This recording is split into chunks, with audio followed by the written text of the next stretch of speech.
안녕하세요. 알아두면 쓸데 있는 신비한 가정 수업입니다.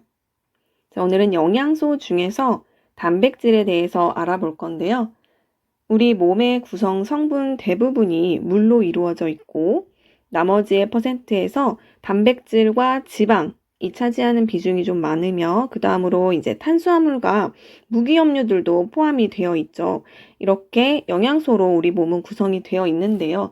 그 중에서도 뼈와 근육을 구성하는 성장기에 아주 중요한 영양소인 단백질에 대해서 알아보도록 하겠습니다. 오늘의 학습 목표입니다. 단백질의 역할을 설명할 수 있다.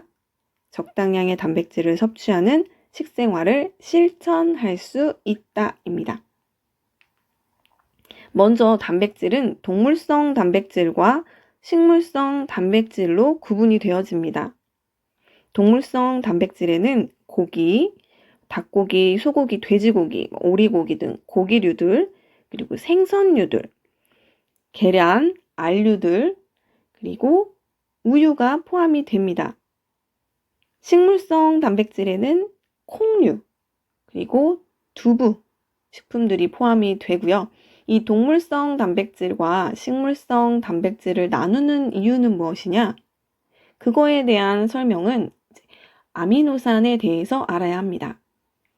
아미노산이라는 것은 생물의 몸을 구성하는 단백질의 기본 구성 단위인데요. 이게 단백질의 구성 단위입니다. 단백질은 체내에서 아미노산으로 분해되어서 흡수가 됩니다. 이게 아미노산의 구조이고요. 아미노산은 이제 탄소, 수소, 산소, 그리고 거기에 질소까지 포함되어 있는 단백질로서 20여 종의 아미노산이 결합돼서 단백질을 이룹니다. 자, 그런데 이 아미노산 중에서 필수 아미노산과 비필수 아미노산이 있습니다. 체내에서 합성되지 않거나 필요량보다 적게 합성되는 아미노산을 필수 아미노산이라고 하는데요. 그 필수 아미노산에는 이소류신, 류신, 발린, 트립토판, 메티오닌, 트레오닌, 리신, 페닐알라닌 이렇게 8종 정도의 아미노산들이 필수 아미노산입니다. 우리 몸에서 직접적으로 합성이 되지 않거나 적게 합성이 되기 때문에 식품으로 꼭 섭취를 해줘야지만 가능한 것입니다. 그와 반면에 비필수 아미노산이라는 것이 있는데요. 이 비필수 아미노산은 체내에서 합성이 돼서 만들어내는 아미노산들을 말을 합니다. 필요하지 않는 아미노산이 아니라요. 체내에서 합성이 되어서 음식으로 꼭 섭취하지는 않아도 되는 것을 비필수 아미노산이라고 합니다. 자, 그렇다면 이 필수 아미노산이 들어있는 식품들이 동물성 단백질 식품들이고요. 이 필수 아미노산이 조금 빠져있는 것들이 식물성 단백질 식품입니다. 그래서 우리는 양질의 동물성 단백질 식품을 섭취해서 필수 아미노산을 섭취를 해줘야 하는 겁니다. 자, 그렇지만 동물성 단백질 식품만 많이 섭취했을 경우에 또 문제가 나타나게 되는데요. 동물성과 식물성 단백질을 균형 있게 섭취하는 것이 중요합니다. 자, 그럼 여기에서 잠깐 단백질의 역할을 정리하고 지나가도록 하겠습니다. 첫 번째로 섭취량의 30%가 에너지 생산에 사용이 돼서요. 우리 단백질 1g당 4kcal 에너지를 내는 거 아시죠? 탄수화물도 4kcal, 지방은 9kcal의 에너지를 냈습니다. 단백질 또한 1g당 4kcal의 에너지를 내고요. 그리고 근육, 뼈, 피부, 혈액, 머리카락 또는 이제 뼈 조직들과 같은 손톱, 발톱 등도 구성을 하는 게 단백질입니다. 그래서 우리가 단백질을 좀 많이 섭취할 때에는 머리카락도 잘 자라고요. 그리고 손톱, 발톱도 되게 빠르게 깁니다. 두 번째로는 성장, 호르몬 효소, 그리고 세균에 대한 면역 물질들을 만들어냅니다. 이 성장에 굉장히 관여를 많이 하기 때문에 성장기 학생들, 청소년기에는 그리고 유아기 어린이들에게는 단백질 섭취가 아주 중요합니다. 매일매일 적정량의 단백질을 섭취해 주는 것이 좋습니다. 세 번째로는 장의 활동을 활발하게 하는 소화 효소에도 도움을 주는데요. 그래서 소화 흡수를 잘 되게끔 해주는 것도 단백질입니다. 네 번째로는 지방 대사를 촉진시켜서 피하 지방이 쌓이는 것을 막아주는 역할도 합니다. 자, 그렇다면 이렇게 몸에 좋은 단백질 많이 먹으면 좋을까요? 어른들 중에는 근육 키우기 위해서 멋진 몸매 만든다고 단백질 보충제를 먹는 사람들도 있습니다. 이제 헬스 트레이너나 이런 헬스 관련된 업종에서 일하시는 분들이 울긋불긋 근육 만들기 위해서 단백질 보충제를 먹기도 하잖아요. 근육의 주요 성분이 단백질이어서 적당히 먹으면 근육을 잘 만들 수 있습니다. 좋아요. 그런데 이거를 지나치게 많이 먹게 되면 건강에 해로울 수가 있습니다. 단백질 과잉증과 연관이 될 수 있겠는데요. 일단 단백질은 많이 먹으면요. 그 많이 먹어서 몸에서 사용하고 남은 단백질은 지방으로 전환이 돼서 비만을 유발하기도 합니다. 또는 단백질이 포도당이나 지방으로 바뀌는 과정에서 질소가 나와요. 우리 단백질의 구성 단위인 아미노산의 구조를 봤을 때 탄소, 수소, 산소, 그리고 질소까지 포함하고 있었습니다. 그 질소가 단백질 변환 과정에서 나오면서 이 질소는 오줌으로 나오게 돼요. 그럼 이게 질소가 너무 몸속에 많이 저장이 되고 있으면 신장이 무리가 하게 됩니다. 신장이 무리가 되는 증상. 그리고 단백질을 많이 섭취했을 경우에는 이제 칼슘이 오히려 빠져나가게 됩니다. 칼슘이 소변으로 빠져나가게 되면 뼈 조직이 엉성해지는 골다공증이 쉽게 생길 수가 있습니다. 자, 이 골다공증은 칼슘, 우리 무기질 할 때 배웠던 그 칼슘과도 연관이 있고, 비타민 중에서는 비타민 D, 뼈 조직을 구성하는 비타민 D와도 연관이 있습니다. 자, 단백질을 너무 과잉으로 많이 섭취했을 경우 이게 뼈의 구조입니다. 정상인의 뼈는 적정량의 이런 구멍들이 조금씩 얼기설기 얽혀 있어서 구조를 이루고 있을 텐데요. 이제 골다공증이란 골 사이에 이런 공기층이 더 훨씬 많이 생긴 거예요. 구멍들이 점점 커지고 힘이 없어지는 겁니다. 이렇게 가늘어진 거는 조금만 넘어져도 금방 뼈가 부러질 수 있겠죠. 이게 바로 골다공증입니다. 단백질을 많이 먹으면 오히려 칼슘이 빠져나가게 돼서요. 뼈 조직이 엉성해지는 골다공증에도 걸릴 수가 있습니다. 그렇다면 반대로 단백질을 너무 섭취 안 했을 경우에 나타나는 증상들, 이제 기아 상태의 어린이들에서 볼 수 있는 증상들인데요.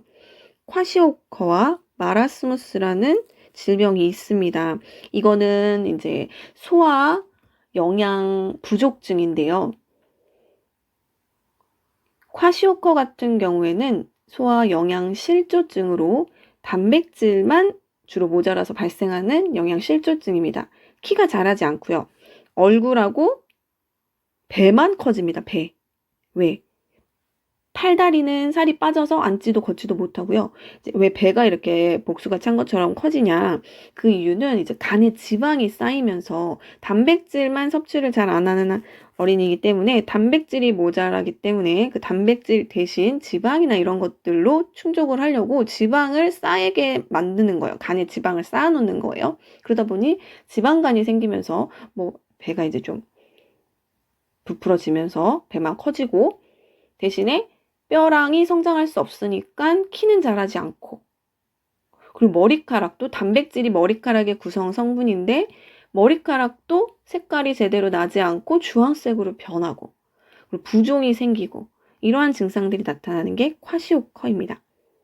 마라스무스 같은 경우에는 이제 열량과 단백질 모두 결핍되어 있는 기아 상태인데요. 영양 소모증입니다. 근육과 지방이 소모가 돼서 이제 거의 피골이 상접한다고 하죠. 그런 피골이 상접한 상태로 성장이 현저히 떨어지는 경우, 굉장히 살짝 마른 상태, 그런 상태들이 마라스무스라고 하는 영양 소모증입니다. 그러니까 적당량의 단백질을 섭취를 해야겠죠. 모든 영양소는 너무 과해도 문제고요. 너무 부족해도 문제입니다. 따라서 본인의 섭취량을 알고 하루에 권장 섭취량만큼 꾸준히 섭취하려고 노력을 하면 좋겠습니다. 자, 그럼 이제 오늘 완전 단백질 식품인 달걀에 대해서 좀 알아볼 건데요. 달걀. 왜 완전 단백질이라고 식품이라고 하느냐? 완전 단백질이라는 것은 단백질 중에서도 필수 아미노산을 다 가지고 있는 단백질 식품을 말을 해요. 그렇다면 우리 동물성 단백질 식품들이 필수 아미노산을 다 가지고 있다고 했는데 그럼 그것들이 전부 다 완전 단백질 식품인가요? 그렇죠. 그렇게 될 수 있습니다. 고기, 생선, 달걀류, 그리고 우유 이런 것들도 완전 단백질 식품에 포함이 되지만 그 중에서도 필수 아미노산을 다 가지고 있는 단백질 중에서도 가격이 저렴하고 영양소는 충만하면서 우리가 쉽게 접할 수 있는 식품들을 완전 단백질 식품이라고 해서 그 식품으로 달걀이 제1 대표 주자입니다. 달걀은 우리 쉽게 저렴하게 구할 수 있죠. 달걀 요리 그리고 굉장히 쉽습니다. 그 중에서도 가장 난이도 쉬운 달걀 삶기에 대해서 오늘 같이 해볼 건데요. 집에서 코로나 때문에 밖에 나가지도 못하고 집밥을 많이 만들어 먹어야 할 텐데 그럴 때 아침 식사 대용으로 또는 간식 대용으로 달걀을 삶아서 한번 먹어보도록 합시다. 그럼 이거 먹을 때 이 달걀에 얼마나 좋은 영양소가 있는지는 알고 먹는 게 좋겠죠. 자, 달걀의 껍질을 까서 그 안에 있는 구조를 한번 살펴보겠습니다. 달걀은 이 갈색으로 되어 있는 난각, 이게 껍질 부분이고요. 껍질 안에는 투명한 하얀 막이 있습니다. 이걸 난각막이라고 해요. 달걀을 삶았을 때 껍질 까다 보면 왜 하얀색으로 막이 발생되는 거 있죠. 이게 껍질 같이 까지면서 그 껍질을 그 막을 하얀 막을 벗겨내면 껍질이 훨씬 쉽게 벗겨지는 거 다들 경험해봤죠? 그게 바로 난각막입니다. 이 막은 세균으로부터 보호를 해주고 이제 알이 호흡을 할 수 있도록 도와주는 역할을 합니다. 껍질 또한 세균을 막아주고 알을 보호하는 역할을 하고요. 자, 그리고 보면은 이제 난황이라고 하는 노른자와 난백이라고 하는 흰자가 있습니다. 그런데 이 난황을 양쪽으로 이렇게 잡고 있는 것은 알끈이라고 해서요. 노른자가 정중앙에 올 수 있도록 꽉 잡아주는 끈이에요. 그런데 이 끈이 신선도가 떨어지면서 끈의 힘이 약해져서 점점 소모가 됩니다. 그러다 보면 이 노른자가 중앙에 있지 못하고 옆으로 위치가 조금씩 옮겨가겠죠. 그러면 신선하지 않은 달걀입니다. 자, 신선한 달걀이라는 것은 껍질이 까슬까슬하고요. 그리고 흔들었을 때 흔들리지 않아야 돼요. 왜냐면 신선한 달걀은 알끈으로 양쪽 끝에서 꽉 잡고 있기 때문에 이 노른자가 흔들리는 소리가 잘 나지 않습니다. 그런데 좀 오래된 달걀 같은 경우는 이 알끈이 약화가 돼서 노른자도 축 퍼져버려 있고요. 그러다 보니까 흔들면 안에서 뭔가 알이 흔들리는 소리가 납니다. 그래서 이런 걸로 신선한 달걀인지 아닌지를 구분하는 것도 할 수 있고요. 자, 그럼 이제 난백과 난황입니다. 영양소 한번 보겠습니다. 난백에는요, 거의 대부분이 수분으로 이루어져 있어요. 그래서 우리 흰자 먹으면 굉장히 촉촉하고 목 넘김이 좋죠. 수분으로 이루어져 있기 때문입니다. 그리고 단백질 물론 들어가 있고요. 그리고 거기에 이제 특이한 건 이제 황 성분이 포함되어 있습니다. 황. 자, 이 황 성분 때문에 어떤 변화가 일어나는지 조금 이따 설명하겠습니다. 자, 그리고 이제 난황입니다. 노른자. 노른자에는 영양분이 굉장히 많아요. 단백질 물론 있고요. 지방, 그리고 지방의 한 종류인 콜레스테롤, 그리고 인지질의 하나인 레시틴이 들어가 있고, 그리고 이제 비타민 같은 경우는 A가 가장 많이 들어가 있고요. 철, 무기질의 철분, 그리고 인성분이 많이 들어가 있습니다. 자, 노른자에 이 콜레스테롤이 들어가 있어서 계란을 하루에 너무 많이 섭취하면 콜레스테롤 수치가 높아져서 위험하다라는 의견들이 많이 있었습니다. 그런데 중요한 건 무엇이냐? 이 인지질의 종류인 레시틴이라는 애가 하는 역할이 무엇이냐면요. 콜레스테롤의 수치를 낮춰주는 역할을 합니다. 의외로. 그리고 이 콜레스테롤 자체는요, 그렇게 나쁜 게 아니에요. 우리가 흔히들 콜레스테롤 수치 낮춰야 된다. 콜레스테롤 많이 먹으면 동맥경화 걸려서 혈관 질환 생긴다. 콜레스테롤을 먹으면 안 된다. 안 좋다라고만 알고 있는데요. 이 콜레스테롤도 영양소입니다. 지방의 한 종류인데요. 이 지질, 중성 지방의 종류가 아니라 이제 지질의 종류라고 보면 되겠습니다. 콜레스테롤이 세포막을 형성하는 역할을 합니다. 그러니까 우리의 세포들이 더 막을 단단하게 이루고 있으려면, 더 튼튼하려면 콜레스테롤이 꼭 필요한 것이죠. 그래서 적당량의 콜레스테롤도 필요합니다. 근데 이제 그 중에서 콜레스테롤도 좋은 콜레스테롤과 나쁜 콜레스테롤이 또 있으니까 그런 것들, 좋은 콜레스테롤을 좀 더 많이 먹고 나쁜 콜레스테롤 수치를 조금 낮추는 게 중요한 것이지 무조건 콜레스테롤을 먹지 않는 것이 좋은 건 아닙니다. 따라서 이 달걀에 들어있는 콜레스테롤은 이 레시틴의 역할을 또 하기 때문에 적정량 한 2개? 하루에 2개 정도는 권장 섭취로 제시가 되고 있습니다. 그래서 너무 많이 먹으면 물론 안 좋겠죠. 그런데 하루에 2개 정도는 단백질 섭취에도 너무 좋은 음식이고요.